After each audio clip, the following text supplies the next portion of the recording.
Hello, and thank you again for joining us for this human design collaborative journey. Here today with myself, Dyanna Marie, with Transcending Ascension, we have Ta Groen of Living Our Human Design. How are you doing today, Ta?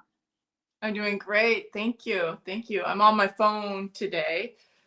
Technical difficulties with my computer, but I think this is going to work out fine. Yes, sounds good. And I'm excited for today's episode. Years ago, I heard about the gene keys, but I came and went from learning from them, which a lot of us do in the spiritual community. There's so many things to saturate ourselves with, and that either sits or it doesn't. And this kind of went away. But then I got into human design, and that never went away. Human design is shortly becoming very integral in my life, and I love being connected to Utah for that reason.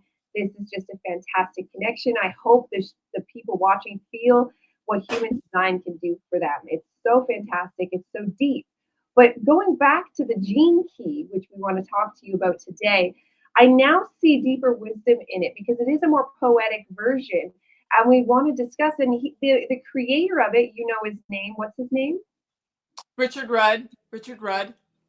Richard Rudd. He even calls himself a poet and even explains that he learned from Ra himself, and that the gene keys are like an expanded etheric yin version that just brings us deeper into a soul layer of what human design offers. So let's just get started here today with that. What do you think of the gene keys, Todd? Oh, I love the deep, esoteric, poetic, ethereal feel to it. I think it's beautiful and it appeals to my defined head and ajna for sure. But on a frequency level, when we're going deeper into the nuances of definition and openness, it sort of misses the structural aspect of what human design is about, the circuitry. The circuit board is integral to how I do readings and how I get people to understand their design. And so once that is found, that foundational piece is put in place, then I think the deeper nuances of the poetry can come in. Yes, and I lived that myself. That is 100% exactly what happened. The first time I read them, I'm like, oh, that's nice, that's sweet, but it kind of came and went, and it just never stuck. But then learning the human design was such, I'm not even in anywhere close to being an expert yet because there is so much depth and structure in human design that lets you sink your teeth into and hold on to. Because yes, we're breaking away from religion, but the way our human brains work is we do like to hold on to something tangible in this very etheric spiritual world we're finding ourselves in, something to hold on to, something that has backing and statistics and like this is how it works and this is why. And then you take the gene keys and it's like almost upgrading it or adding an appendage to it. You know how you can have one system and you upgrade it like in any game, you get the upgraded package. It's like the upgraded package to human design. And now the depth and the beauty it's offered, it's so fantastic. And you had something to say, are we in day 11? A good way to get us started on discussing the actual fundamentals of the gene key. Yes. Unfortunately, I don't have my computer to read any of it, but yes, I noticed that in the transits we're on the sun in gate 11 and on line 6. And what's fascinating is that's part of your profile as well, your 11th gate on your personality side. So it's part of your ability to articulate. Fantastic. Yeah. Yes, I'll show everyone. That is my gate. So right here at the top, you can see the 11 if you can't make it out. My computer wouldn't let me sign into my gene key. I don't know why. Oh my gosh. Having that. In the phone. So I start at an 11, and I like that he's got the 3 there. And I watched him talk about how it didn't initially have the shadow and how he was learning about human design and seeing that it needed the shadow. And he adds in here the shadow into every aspect to just create that like dynamic depth within the self, how you can And human design has that on the types, how there's the self and the not self. But this brings that into every single sphere that we see on the system. Right. And so, I don't know. Do you want to read just a little sample of your 11th gate? Do you have it available? Or Yeah. did I? So it's 11.1, and maybe you can enlighten us on what the points mean in the system. Is Right. that just how it mathematically falls? Right. It's the foundation. The one is always coming from a place of insecurity to security. It is the foundational line, and we grow from there. We grow to the sixth line. So yeah, it's insecurity to security. Hold on one second. What I found fascinating with the gene keys was that, Robert Grant, which I've mentioned frequently to my audience, I'm jumping back into him. He's somebody I started with a while ago, and I jumped back in because the depth is just, we're in an age where that is just happening, the expansion. And he mentioned how his numbers in the gene key lined up to his actual numbers, that he created this whole intricate system of deciding your numbers. My just basic name number is an 11. So I found, like I was saying, how Robert Grant, his number lined up with his number. And it was a different system, that he has this really complicated system of determining your number. But my name number was an 11. So I had the same synchronicity in my number matching another number that's a vital point of who I am. It was, wow. It's fascinating how in our matrix these numbers line up incredibly powerful, synchronized.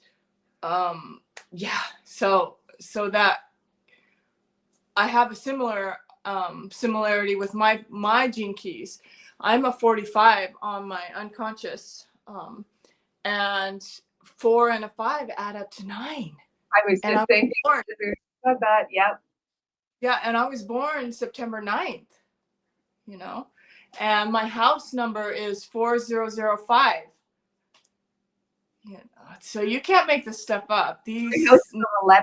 My house comes to an 11 when you add two numbers equal 11. Yeah. Okay, so there you go. So there's power in these numbers beyond what we can see on this linear matrix plane. It's deep, deep symmetry, deep sacred geometry. So yeah, the resonance in the gene keys brings more code language. It brings more code. It brings the sacred code in language. That's what he's doing.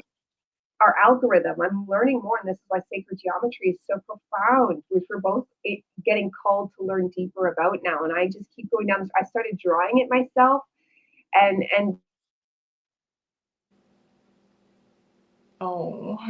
she has new internet. Dyanna has new internet, and so she is freezing. And I can relate to the drawing part when she comes back, because I got these brand new geometry as well. That's fantastic. Yeah. I'm doing sacred geometry as well. I love it. Just drawing. That's a calling. That's a universal calling right there. Yeah. So you froze just a little bit, but I think you're back, and continue. So what you were also saying something about. Well, I have the 11. We can just give people a taste of what this kind of work will sound like. So my life's work, what I'm here to do, and maybe you can answer, do the numbers fall into the different spheres? They could fall anywhere. And then, so my 11 is in my life's work, where somebody else could have an 11 in their evolution or their radiance or their purpose. Is that the sort of thing we're looking at here? Yeah, to be honest, I haven't really dived into all of the nuances of the gene keys. I do know that your 11th gate is on your sun on the personality side. So the question is, somebody else's 11th gate could be somewhere else in the chart. Yeah, mine starts the journey. It's the pinnacle center, and then it pings around from there. So for my 11, Your outer life is the greatest mirror of how close you are or how far you are from making your dreams a reality. You have to realize something very important about your mind. The images you have for what you would like your life to be like are symbolic rather than literal. There is no outer circumstance that will fulfill your dreams. Fulfilling your dreams is about bringing what is within you into the outer world rather than trying to manifest your projection of what you think you want. What matters most is that you never let go of the ideal behind the images. So I just found this fascinating that it was discussing just I have so many things I envision for the future, but it's not even what I would actually want because I want things to be more magical. And I learned here to go deeper, and it goes on to discuss how I need to understand that what I'm envisioning for the future is not going to be literal. I'm calling forth the energetic embodiment of it, which just made so much sense because that's how you manifest is you pull in like Neville Goddard style the feeling of the life you want to manifest it into reality. So I was like, oh wow, that's fantastic. That's just because it's peace, it's open, it's free. Like that's what I'm seeing. Like so I have these visions of like because we live in Canada and there's not much to do, but of buying a farm and just living free as ourselves. But I don't really want to do that, but it's just the best thing I can see here. And it comes with that embodiment of freedom and nature and just the command of one's own life, which is slowly but surely getting taken away in a lot of countries. And you're lucky America is still mostly free. And so it was just fantastic. And the same day I read that, my husband comes to me and says, because we live in Ontario and we're looking to live to the other provinces because that's where it's a lot more affordable. So we could sell our house here and get a farm there easily. But he's like, let's not do anywhere else in Canada. Let's go to America. And I was like, oh, sold. So and it was the same day I had this realization. I was like, you will not believe the synchronicity on that. So that's where the gate 11 is. Do you see that? Yes. In the open ajna, in your open mind. Okay. Oh, yeah, we discussed because 11's a big deal in my human design too. It's part of the incarnation cross we discussed. Right. Yes. So that's what we're talking about here. That's what the gene keys are. He's talking about your dominant energy, your dominant frequency. 70% of who you are is in your profile.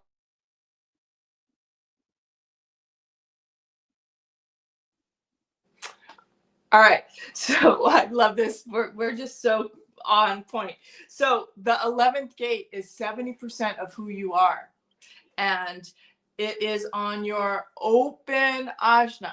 So the mind just keeps being busy on an open center because you're amplifying. So your 11th gate is being amplified. So all of what you just read from your gene keys, think of that. Where is it in your chart? It's on an open ajna center. Okay. So that's fascinating. And and it's 11-1, right? Yeah, 11.1. Yeah. So let's just read what Ra says about the 11th gate in the line companion, the I Ching. Okay, so it's a bit different. It's not as poetic. It's more ethereal in the fact that it's harder to decipher in a way. But let's see. So attunement, 11 on line 1. This line is the foundation. It's a line of introspection, and it's called attunement. This is a line that resonates deeply through the abstract process. So that's what you were talking about in the Gene Keys description. It's this beautiful way of creative thought and ideas, right? Your creative thought and your ideas, because it's on the abstract circuitry, which is all about this creative, artistic way of moving thoughts in a circular pattern. Whereas versus the other side is logical, linear path, very categorizing, very organizing. Okay, so that's a distinct difference. And so the serendipity of being in the right place at the right time. This is a resonance to the 46th hexagram, whose theme is to recognize that one is in the right place at the right time, To be in the right place at the right time means that whatever idea you have is of value in the moment that you have it. This is important for those people to understand. The idea process is a gift. It's simply there. The ideas can always be there. Any idea at any given moment has its value, but not for you. It has value as another idea, another perspective on that process. And so this brings me to the most important aspect of what your 11th gate is. It's for outer authority. It's not for you to make decisions for yourself. It's this beautiful creative process, these ideas, that these grand ideas that you have, the farm, the school, those are all for outer. That makes so much sense. Yeah. Yeah. I have these big world-saving ideas, but then the little things, it's like, do we go to this restaurant or this restaurant? I'm like, I don't know. Yeah. So that's when you use your spleen. That's when you use your splenic authority. So just right in that exploration and comparison of the gene keys versus, your human design foundational chart, you can see how significant it is to intertwine both of them. So he's using it that much then. So that goes for everybody and every chart. So like every other number, like the 12, which is next, funny enough, because I was 11, 12 at the incarnation cross, and the 6 and the 36, you're always going to take it. If people wanted more expansion into this, they could take it and literally pair it with their human design, wherever that gate or channel is in their human design, to just help expand them on the meaning of what the gene key is. Because the gene key kind of leaves you with not much data, and they have courses you can take, but everything ends up costing money, as we were saying earlier. Like, please let things not cost money anymore, because we could all be way more ambitious and be doing more things. But like every course here and there, $200 here, $200 there, and especially in American, when you're Canadian, it adds up. So like, that's what I like about what we do with the human design, is that we bring people a place to learn for free. That's what I do with my whole channel, is bring people a place to learn for free, to all these things that are about upgrading the self. Because these courses and stuff can leave one feeling like, if you're not, because it's not even like we're poor, we're not, but you have 3 kids, and things like $200 courses kind of fall to the wayside with all the things that you're creating and purchasing. Like for my birthday, I chose to get a bio engineered necklace. Have you heard of bioengineering? I got one of the necklaces. So we'll see if I go through a movie montage upgrade after I get it. Oh, so great. That's so great. But knowing that the abundance is there. So when you need some information, it is literally right there in front of you. You're like, oh, well, I was just looking at that or thinking about that, and there it is. And who knows? AI is reading our minds. We know that. But it's that interwoven. Universe does provide. Because one of the other things I was going to get for my birthday, sorry to cut you off there, was this expensive book that I can't find for free anywhere, and I'm usually good at finding it for free or for cheap, and I couldn't find it. But I bought the necklace anyways. I was like, I've wanted this for years. And then sure enough, I was presented an affordable, like a subscription of like $12 a month to get this expensive book I'm looking for. And I'm like, no way. And I literally, because I trusted the universe before I bought it, I'm like, you're going to provide that. It did. Yeah. That is our currency, our spiritual frequency can attune to anything that we need, and it shows up. To trust in that and know that that is the money. That is the money. We are abundant. We are so abundant. So, but back to the gene keys. I just love the ability to interweave them. So now that we know where it is there any sentence that stands out to you in his poetry about this gate? Can you go back and see if there's like 1 or 2 lines that we can hear you read and change the nuances of it, now that we know it's on an open center, right? Authority, not for inner authority. Outer authority, not inner authority. So any of those attributes to that gift is for others, not for your inner decision making, which is huge, huge. Yes. Yeah. Yeah. It resonates though. So it's not shocking. That's what I love about everything we do here. It's not shocking. It hits and it just explains things. So knowing thyself, the whole name of the game just becomes clearer and clearer and clearer in this journey. Yeah. Go ahead. Was there any sentence in there that you could reread? Because I don't think you heard me. That you could reread that that can go deeper into the nuances of what that is on your gene keys on the 11? Because you just read it to me. Yeah. Yeah. Is there one that we could go deeper with, you mean? Yeah, just in the regards to open center, outer authority. On an open center, amplified. And yeah.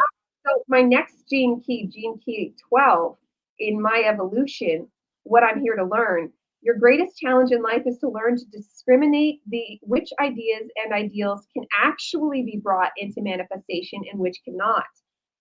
Deep within you, you have dreams that you want to fulfill, but again and again, life will remind you to be realistic about them. This does not mean that you cannot attain your dreams. It means you have to be as honest with yourself as you are with others. Sometimes life takes an unexpected turn, and often this direction change can turn out to be a blessing in disguise. Sorry, it's tiny writing there.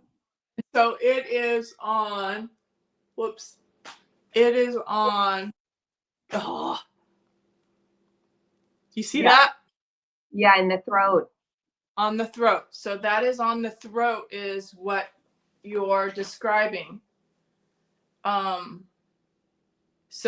what was it saying again? Just read one. That I'm not really, and it's funny because I've read similar things in human design. I forget where I read it, probably under 12, but it said that I could waste my whole life away because I can be so positive. I'm a very positive person, but I can be so positive that I actually miss reality and it said I could ruin my life. I could ruin my life because of how positive I am, because I'm aiming at something that is so unattainable that the whole thing could just end up, my whole life could be nothing because I wasted all on what's never going to happen. And this thing right here on 12 is saying quite similar. Yeah, and you're a 3-5 profile, right? I'm a 1-3. You're a 1-3 profile. Okay, great, good. For some reason I thought you were 3-5. So family members that are 3-5s.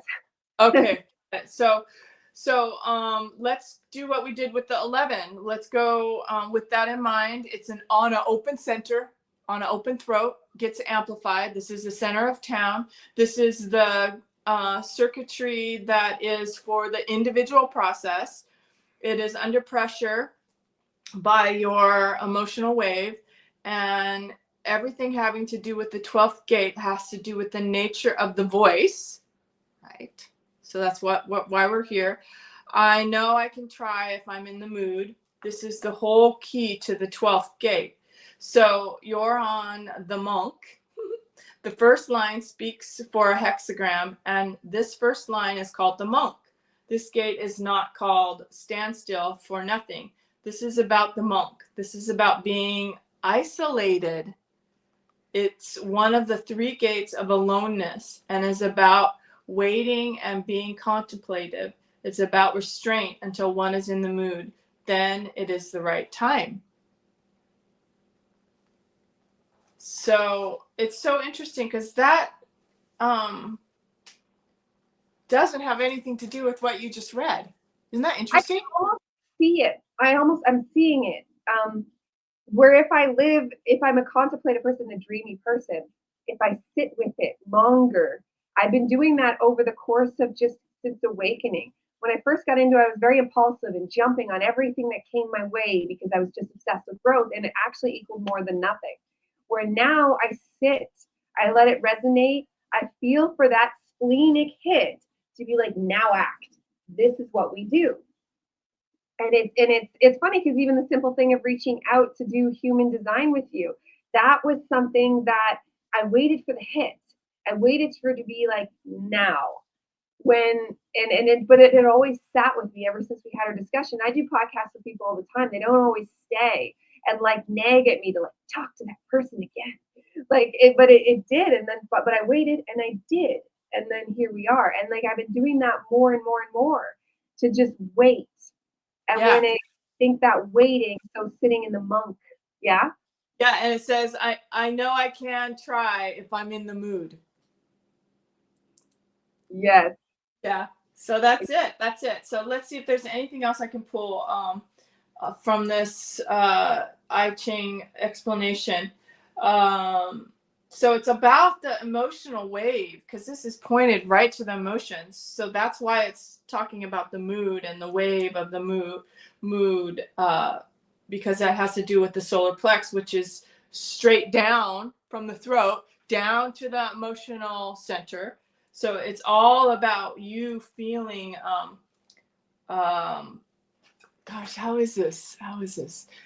No, it's about your superpower of the access to emotional bandwidth, because your open emotions can contribute to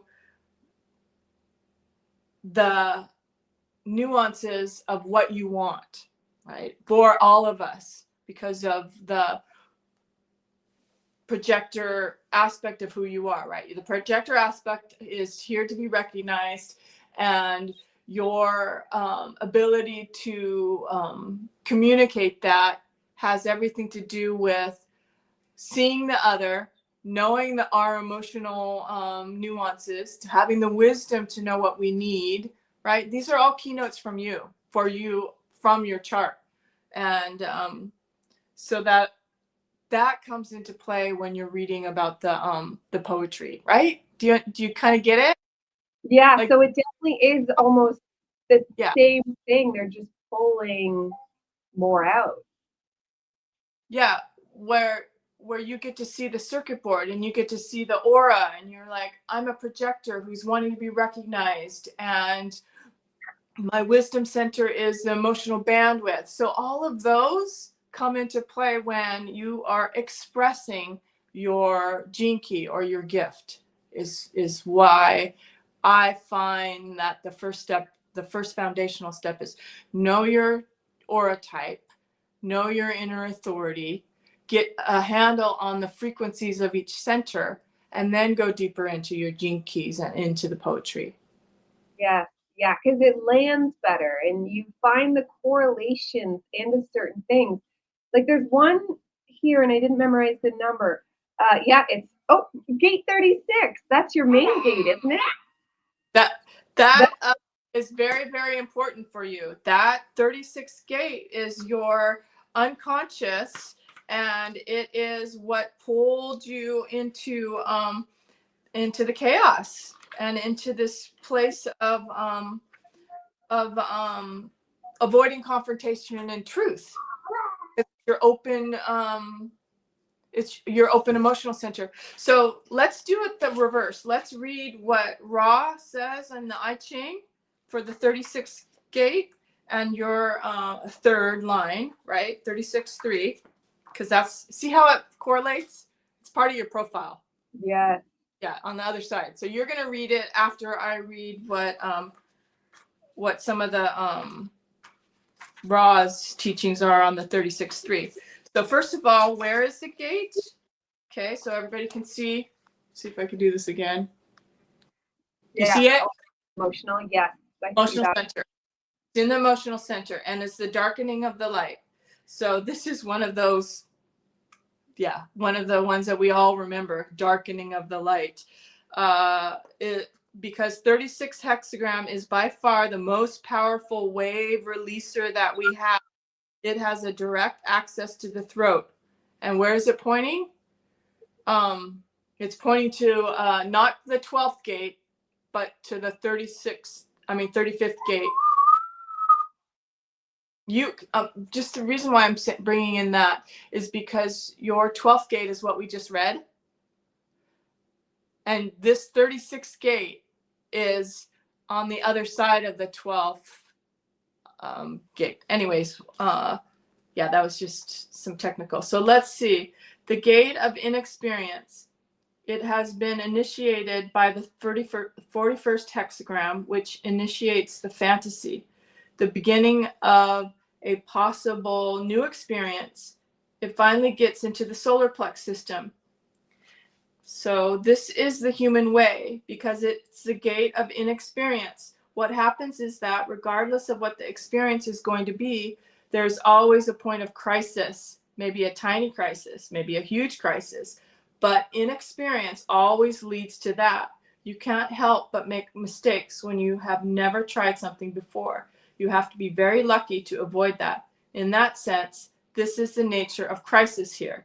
So think about having this gate of crisis on an open center. It's way like, I'm avoiding confrontation and truth. I know how this can get amplified. I'm not going to go there. And so you establishing your inner authority with your spleen, knowing that you're in the moment, and to trust in the moment and not to let the mind go, oh my gosh, there's going to be chaos. Oh my gosh, there's going to be crisis. Remember when you talked about Galen? You know, and how you were like, that's how you were when you were younger. You're like, oh my God, no, stop. So that's your 36th gate. That's dark. And it does it say I will suck at stuff when I start? Because like everything I begin, I will have problems with. More or less, because that makes sense, and why everything starts usually so chaotic. But I find it's like part of my lesson to learn what I learn, because I'm always forced to learn more than other people so that I can circumvent the chaos. Yeah, interesting. All right, so let me just read one other detail. So the 36.3 is transition. And so that's the gene keys that you're going to read. And it is the ability to establish a new order out of the ashes of the old. Okay. The point at which decline has exhausted its power. These people are very different from the second line people who can generate the crisis exactly in the moment. And the crisis really is for the other person. By the time you get to this third line, which is trial and error, you are interested in the recognition that you have to deal with what is on the other side of the channel. What happens to 36.3 people is that they always get the big crisis. The others get little crises, and they get the big ones. So it's really interesting. Okay, so now that we have some basis of where it is in the chart, and it's on an open center, and it has to do with the avoiding confrontation and truth and pushing away that emotional wave because you don't want the big crisis, but you know that they come anyways, right? So that's the mechanics in your body. Interesting, right? So now read what the gift is. It's funny because it can have correlations to help that problem. So it's in under my purpose, what deeply fulfills me. The purpose of your life is to keep opening your heart to everything and everyone that comes your way. This may seem like a tall order, but it will remain the true agenda at the root of your life.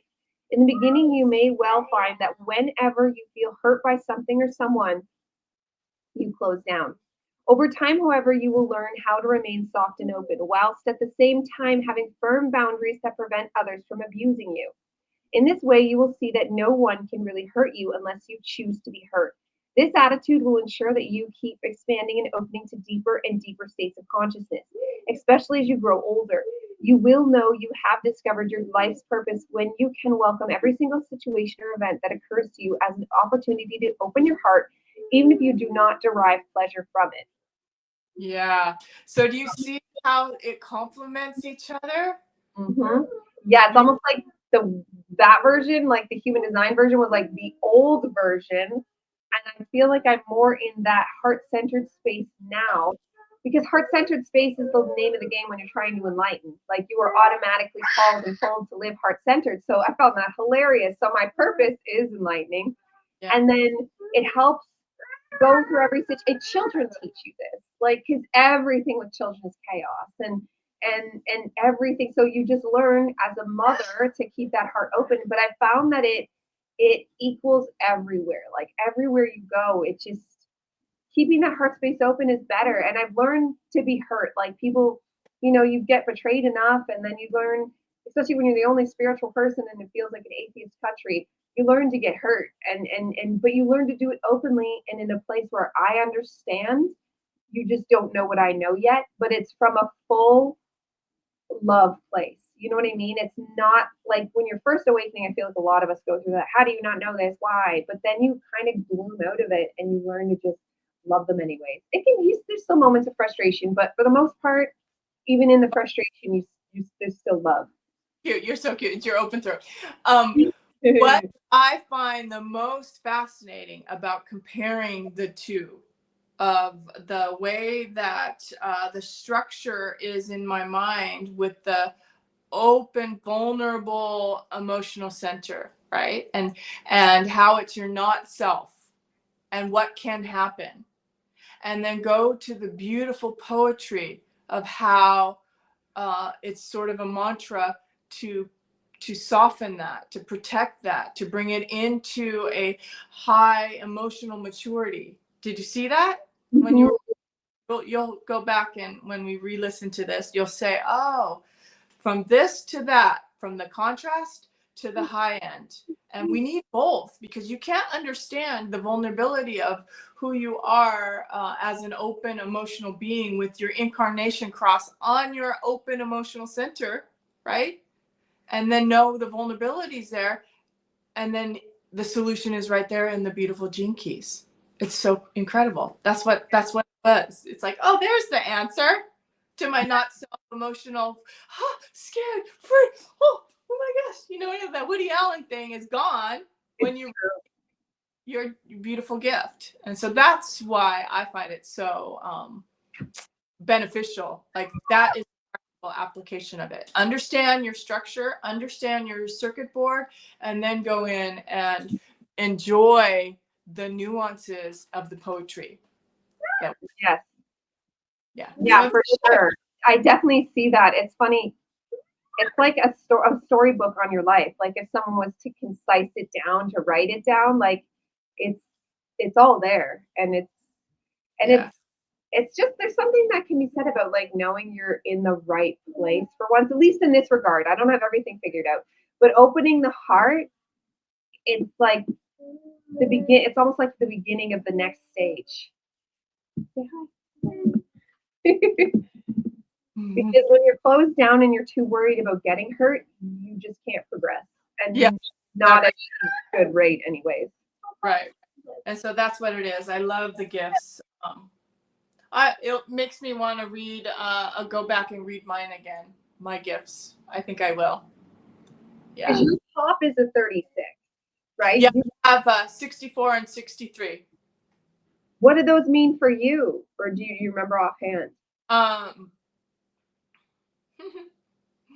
That's a time for another show. I think it might be fun to compare the gene keys to that. Yeah, it might be fun to do what we just did for you. Yeah, that would be good. Yeah. But any other practical aspects of working with the gene keys and the circuit board? Because that's kind of what it is. It's like the gene keys. If you don't know your circuit board and where each gift is in your chart, you're sort of missing a part of it. Yeah, that's exactly what happened the first time I got into it years ago. It fell flat. Like I liked it. It was cute. But it fell flat because it didn't have anything to hold on to. Yeah. Where now with having human design, which I just found is such a strong world to be in, even more than astrology, because astrology is almost too big. And there's so many things like learning your trines and your squares. I tried and I got the gist, but like it's not enough to build in my mind a firm understanding. Where human design is creating that. Human design is creating that base. So if someone walks up to me and tells me they're a manifesting generator, I know a large amount of what they are. Yeah. And then tell me their authority. Like it just starts to build understanding of creating your whole life. All right. I think that's what you wanted to sort of get from this, like how it works and how it works together. We just did a beautiful example of that 36 gate. That was really powerful. on an open center, how the contrast versus like the emotional maturity of the boundaries and the feeling safe and using it as a gift. That's Yep. why the gifts. Yes, giving people a taste in the gene keys. Thank you for being here with us today. We are going to take a 2-week break because the next 2 Wednesdays are Christmas and then New Year's. So we'll be back after the holidays, which I think that's most people take a break around the holidays. So thank you for tuning in with us today. As always, let us know if you have any questions and we would be happy to answer them. Thank you so much for being here, Ta. All right. Thank you. That was wonderful. Namaste.